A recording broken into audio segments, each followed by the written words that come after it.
when it started, and for the first 3 years I was used as what was called an expendable child. In the Belgian network, there was a group, particularly aristocrats, who killed children.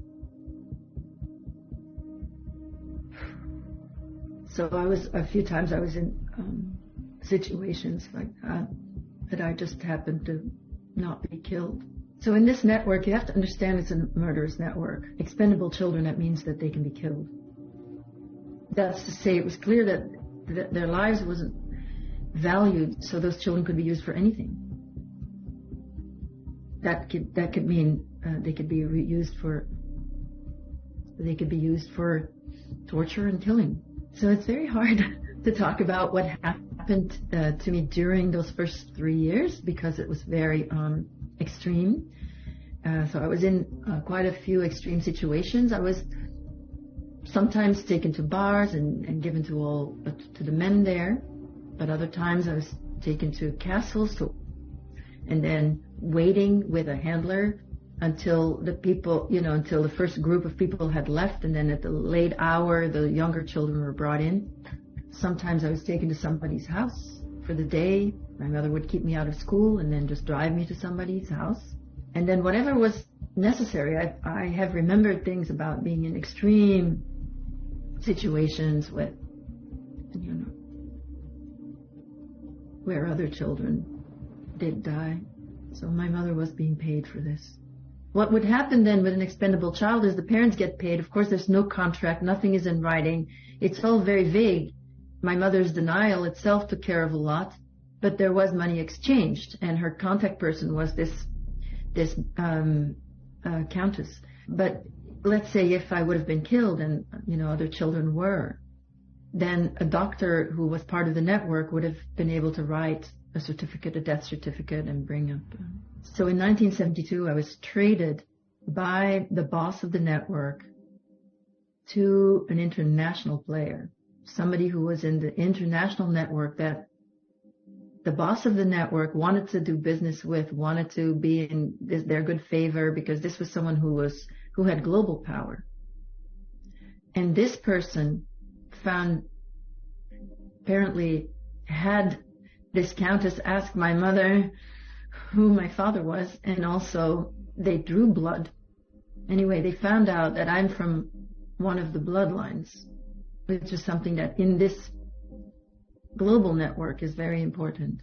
So this perpetrator then decided that he was going to get me trained, that's to say, mind control trained, which is torture-based, and to make me an elite slave, and to even give me a platform on the world stage so I could be an elite slave to the most powerful men in the world.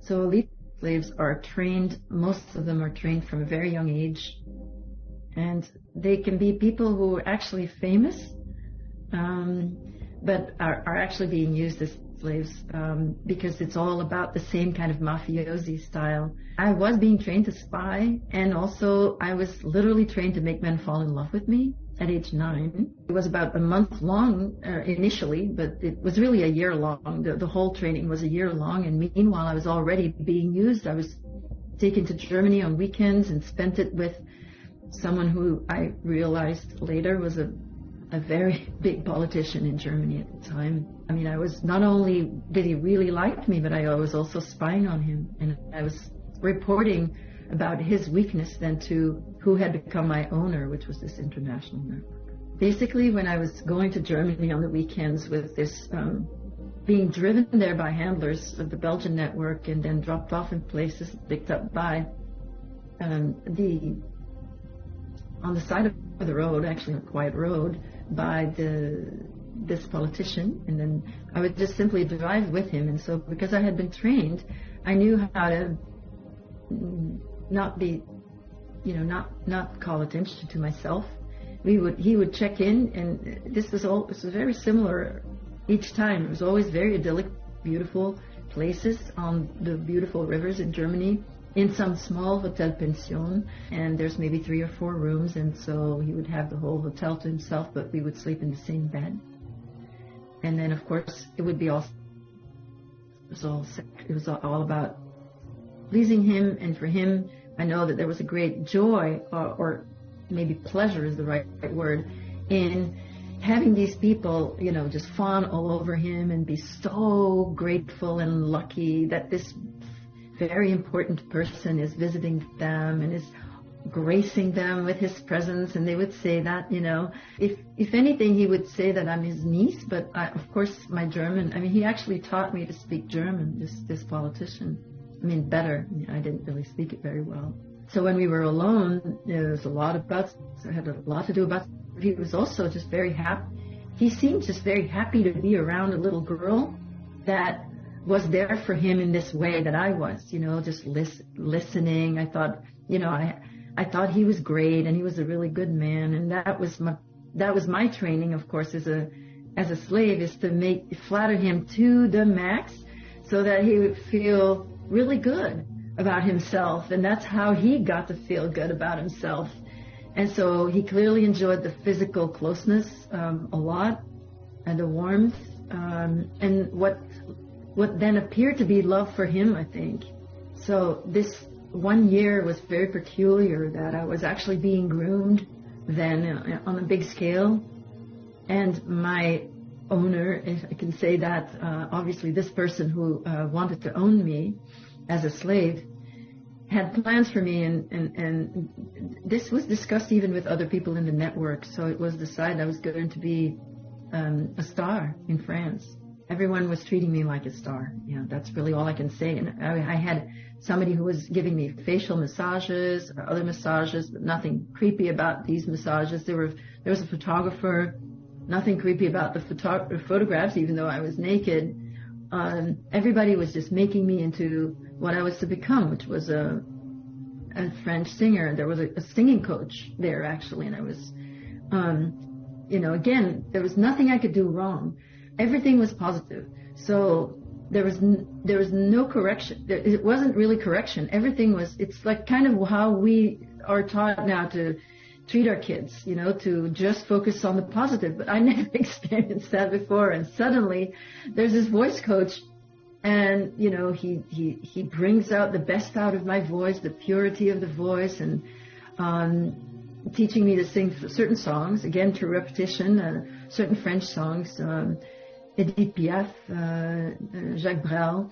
And I was singing these songs, and it was easy. The French came back very easily. Eventually, I was going to be inducted into the cults.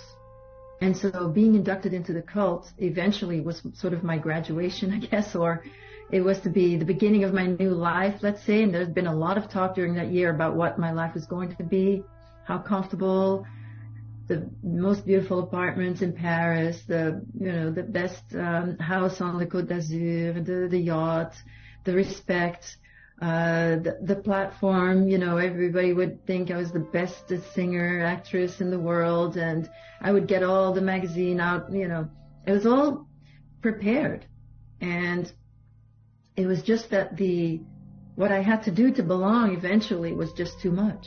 I rebelled and was kicked out. Basically, I was reprogrammed, and I was extremely humiliated and punished, and this was reprogramming to make sure I would never become successful. After I was put back in the Belgian network, the Belgians never really discovering what had actually happened to me, used me for their VIPs then.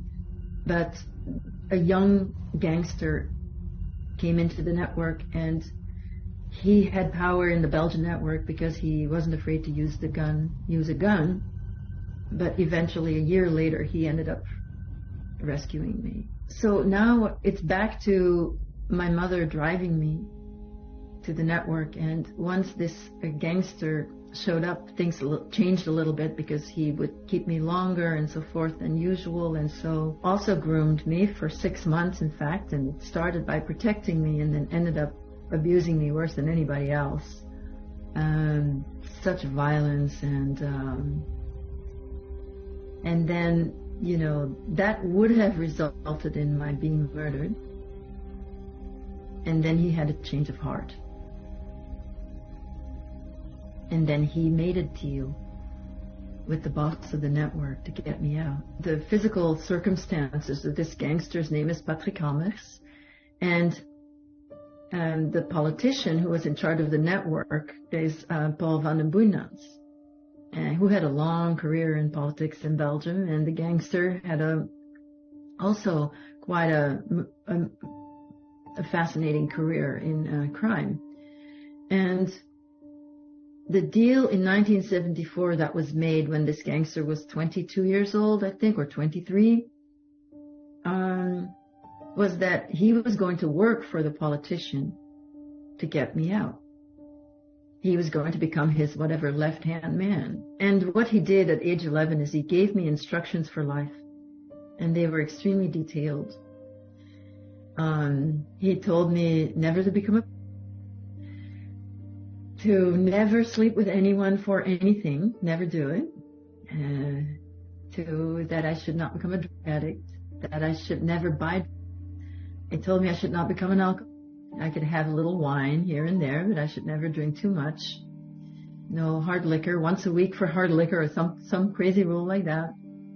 He told me that I should leave the country, that I should leave Belgium, that I have to go to Paris, London, New York. I have to settle in New York, and I should marry someone who is not an older man who made his own fortune, but someone my age who is from a wealthy family, preferably a family of New York bankers. This all came out of his mouth as he was basically driving me home the last time. And of course, it included to never speak about the network, never say anything to anyone, just never do it. And these life instructions, they settled very deeply inside myself, because he had done this one good act in his life. You know, he had done this thing that was selfless for me, and it was in very dramatic circumstances, and these directions became sort of my guidelines for life, that really got me through, that really helped me. He also gave me some to deal with my mother in the coming weeks, in the weeks that would follow, because he knew she would be angry that she couldn't take me to the network anymore.